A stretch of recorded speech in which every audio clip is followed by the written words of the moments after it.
Myanmar यानी Burma में Pakistan. Myanmar और पाकिस्तान का प्यार इस वक्त सर चढ़कर बोल रहा है। सारी दुनिया को पता है कि बर्मा एक ऐसा मुल्क है जहां पर मुसलमानों का कत्लेआम हुआ था, जिसकी सज़ा परवरदिगार ने इस तरह से उस देश के लोगों और सरकारों को दी कि आज मिलिट्री कूप हो गया है और जनता खुद मिलिट्री से लड़ रही है। हज़ारों लोगों का कत्ल हो चुका है, हज़ारों लोग गायब हैं, देश का हाल बुरा है।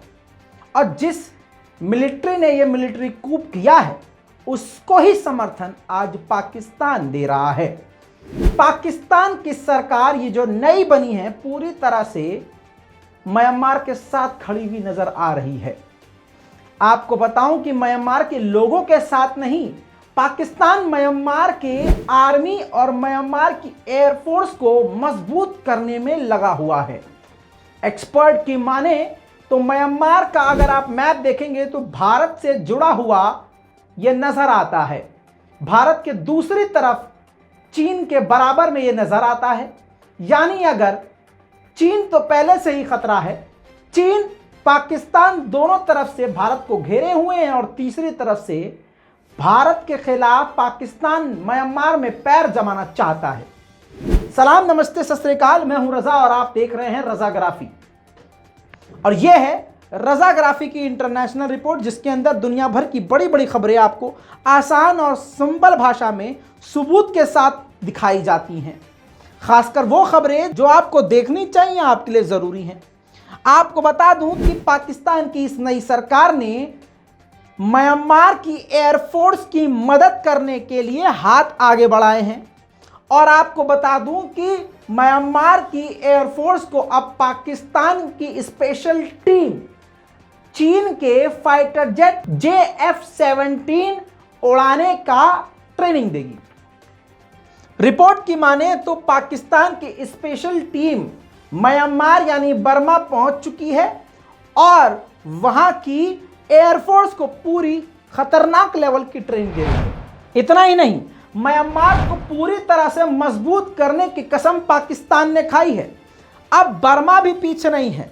बर्मा यानी म्यांमार, और म्यांमार ने आसमान से जमीन पर मार करने वाली मिसाइल पाकिस्तान से खरीदने का इरादा दिखाया है। आपको बता दूं कि पाकिस्तान इस वक्त काफ़ी ज़्यादा, आप भले ही पाकिस्तान को गरीब, फटीचर, नंगा, भुखमंगा कुछ भी कह लीजिए, लेकिन पाकिस्तान अपनी ज़्यादा से ज़्यादा कमाई ज़्यादातर हथियारों को इकट्ठा करने में करता है। इस बात को भारत, अमेरिका और ब्रिटेन सभी इस बात को रिपोर्ट जारी करके बता चुके हैं और पाकिस्तान भी और पाकिस्तान की आवाम भी इस बात को जानती है। पाकिस्तान की आवाम और पाकिस्तान का मानना यह है कि अगर उसके पास खतरनाक हथियार होंगे तो उसका पड़ोसी उस पर कभी हावी होने की कोशिश नहीं करेगा, जिसके चलते हुए तुर्की और चीन से हमेशा हथियार लेता रहता है। अब हथियार खुद बनाता भी है। उन्हीं में से कई ऐसी मिसाइलें हैं जो आसमान से ज़मीन पर वार करने वाली मिसाइल पाकिस्तान खुद बनाता है। उन मिसाइलों को म्यांमार खरीदने का प्लान कर रहा है। म्यांमार और पाकिस्तान की ये जोड़ी भारत के लिए एक नया सरदर्द बन सकती है। हालांकि इससे पहले भी पाकिस्तान म्यांमार की मदद कर चुका है। म्यांमार की एयरफोर्स को पिछले महीने यानी मई के महीने में अपने कार्गो जहाज से म्यांमार को JF-17 फाइटर जेट के पुर्जे भी भेजे थे। चीन के फाइटर जेट का इस्तेमाल करता है म्यांमार। अब म्यांमार डायरेक्ट चीन से उसके पुर्जे न लेकर पाकिस्तान से ले लेता है। इतना ज़्यादा केमिस्ट्री अब दोनों के बीच में नज़र आ रहा है, जो कि भारत के लिए एक बड़ी मुसीबत साबित हो सकती है। मैंने आपको बताया था कि जनता ने अब अपनी सेना म्यांमार में खुद बना दी है और जिसका नाम है जनता ट्रूप मिलिट्री जो बनाई उन्होंने, वो है पब्लिक मिलिट्री, मतलब आम लोगों की फौज जिनके पास आधुनिक हथियार भी हैं।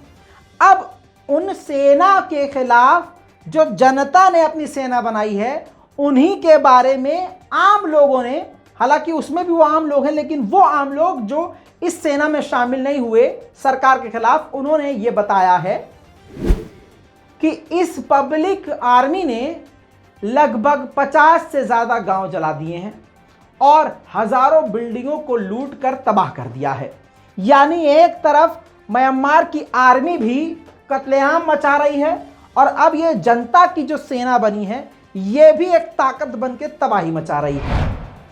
अब जो बात मैंने दोस्तों अभी कही थी 1 मिनट पहले कि पाकिस्तान की हालत कैसी भी हो वो ज़्यादा से ज़्यादा पैसा अपने रक्षा बजट पर लगाता है, अपने हथियारों पर इन्वेस्ट करता है।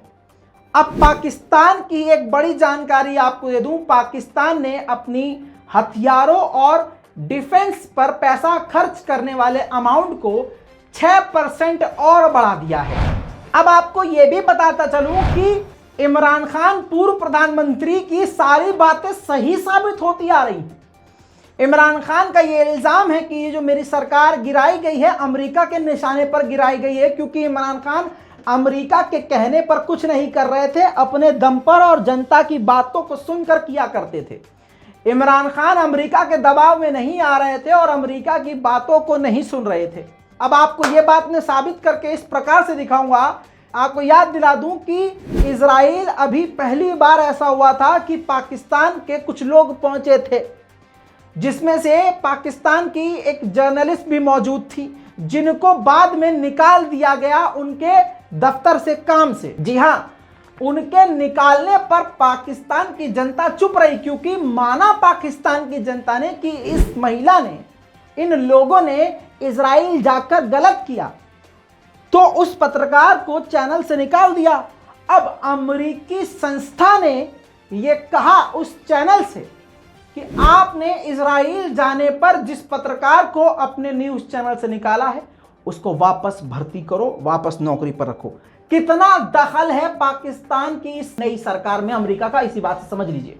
यानी इमरान खान की बात सही साबित हो गई है। दूसरी तरफ कल एक सिलेंडर ब्लास्ट हुआ जिसमें कई लोग मारे गए। अब पाकिस्तान के नॉर्थन पाकिस्तान की तरफ, यानी पाकिस्तान के नॉर्थ इलाके की तरफ जंगल की आग भड़क चुकी है, जंगल में आग लग चुकी है और 4 लोगों के मारे जाने की खबर है और कई लोग घायल हो चुके हैं। और जंगल में जो रहने वाले लोग हैं, जंगल में, गांव देहात में, उस तरफ काफी खौफनाक माहौल है, लोग अपने घरों को छोड़कर भाग रहे हैं। अब ऐसी आग लगी है तो दोस्त ही काम आएगा।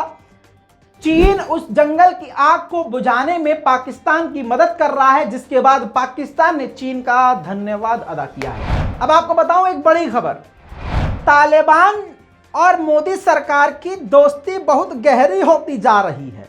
इतनी गहरी हो रही है, मुझे तो सर में दर्द ये होता है सोच के कि भारत के मुसलमानों से इतनी नफरत और तालिबान से इतना प्यार। अब आपको बता दूं, तालिबान भी मोदी सरकार से बड़ी मोहब्बत जता रहा है। तालिबान ने और तालिबान के विदेश मंत्रालय के प्रवक्ता ने यह बात कही है, मीडिया ने सवाल किया कि पहले अफगानिस्तान की सेना भारत की सरजमीन पर, भारत में जाकर ट्रेनिंग लिया करती थी, तो अब जब आपकी सरकार बन चुकी है और तालिबान की आर्मी है, तो आपकी आर्मी क्या भारत जाकर ट्रेनिंग लेगी? तो तालिबान के प्रवक्ता ने यह बात कही कि भारत और तालिबान के रिश्ते मजबूत हैं, गहरे हैं, और हम चाहते हैं कि और रिश्ते बेहतरीन बने, और बिल्कुल हमारी सेना को मौका अगर भारत ने दिया तो हमारी सेना वहां जाकर ट्रेनिंग लेगी। वाह मोदी जी वाह, वाह मोदी जी वाह। बात आपको अब बताऊंगा चीन से। चीन की एक बुलेट ट्रेन पटरी से उतर गई, और इसलिए उतरी पटरी से क्योंकि भूकंप आ गया। भूकंप की वजह से पटरी से उतरी, जिसमें ड्राइवर की तो मौत हो गई और 8 यात्री बुरी तरह से घायल हो गए।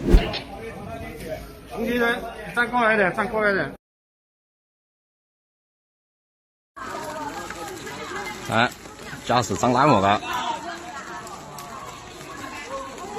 A train driver died and 8 others were injured after a bullet train derailed Saturday in Rongjiang County, in China's Guizhou. The injured include 1 train attendant and 7 passengers. More than 130 other passengers have been evacuated. An investigation into the accident is underway. Saudi Arab और Yemen के बीच में 2 महीने का और cease fire का extension हुआ है, जिसका वेलकम अमेरिका समेत अब ईरान ने भी कर दिया है। मुसलमानों के चहीते, मिट्टी के शेर सऊदी अरब के सरकार ने इजराइल से दोस्ती करने के बाद अब अमेरिका की तरफ मुंह कर लिया है और अमेरिका के दौरे पर सऊदी अरब के 2 से 3 डेलीगेशन पहुंचे हैं अब अमेरिका से रिश्ते ठीक करने के लिए। जाहिर सी बात है, इजराइल से ठीक कर लेंगे तो अमेरिका से बिगाड़ेंगे क्यों? दोस्तों, जब से 2 साल से कोरोना की महामारी फैली है तब से हज पूरी तरह से बंद था। जो हज करने वाले लोग थे वो हज नहीं कर पा रहे थे। अब इस कोरोना काल के लगभग 2 से 2.5 साल बाद पहला बैच, यानी आप समझ लीजिए आसान भाषा में, पहुंच गया है सऊदी अरब, यानी हज शुरू हो चुका है। और मेरी दिल से दुआ है कि अल्लाह आप सभी को हज की तौफीक अदा करे। जिसकी उम्मीद भी ना हो, अल्लाह उसको इस बार हज के लिए बुला ले और आप सबके बाद मेरा भी इंशाअल्लाह नंबर लग जाए। दुआ कीजिए।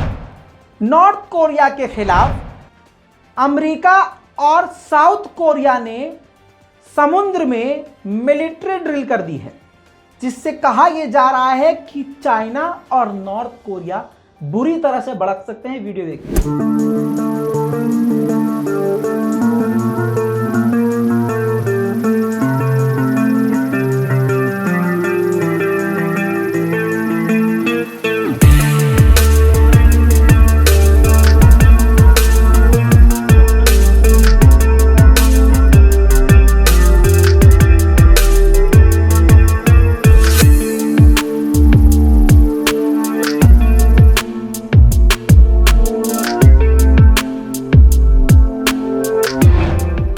उधर जर्मनी में भी चीन की तरह एक ट्रेन एक्सीडेंट हुआ है, लेकिन वहां भूकंप से नहीं हुआ। उस ट्रेन हादसे में 4 जर्मन मारे गए हैं और दर्जनों घायल हुए हैं।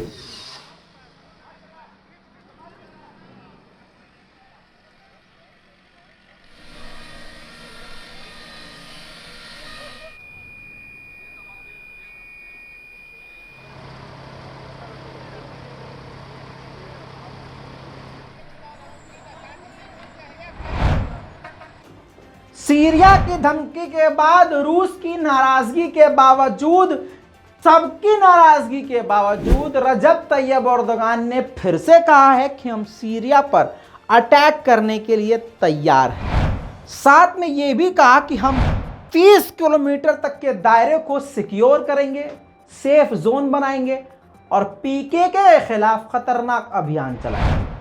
पीकेके के सपोर्ट में उधर ग्रीस में रैलियां निकलना शुरू हो गई, जिस पर तुर्की भड़क गया और तुर्की ने ग्रीस के एम्बेसडर को तलब करके खरी खोटी सुना दी।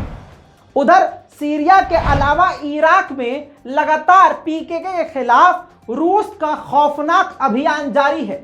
हवाई हमले, ड्रोन हमले कर करके एक बार फिर से पीकेके के 6 लड़ाकों को मार डाला है।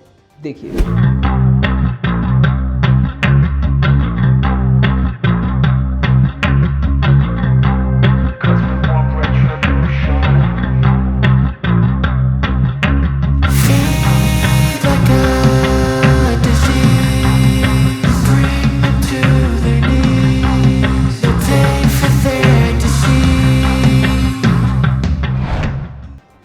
हवाई एक्शन तो आपने देख लिया, जमीनी तौर से भी इराक में तुर्की फौज पीकेके के खिलाफ एक्शन में है और पीकेके के लड़ाकों को कत्ल करके उनके हथियारों को सीज कर चुकी है।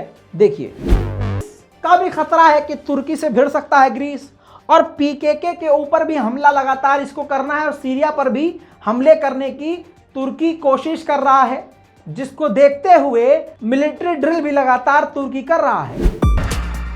दोस्तों, ये थी दुनिया की सबसे बड़ी बड़ी आज की खबरें। इस पूरी रिपोर्ट पर आपकी क्या राय है? अपनी राय कमेंट में जरूर लिखिएगा। रिपोर्ट को शेयर कीजिएगा, दुआओं में मुझे याद रखिएगा। चैनल को सब्सक्राइब कीजिए। मैं हूं रजा और आप देख रहे हैं रजाग्राफी। जय हिंद।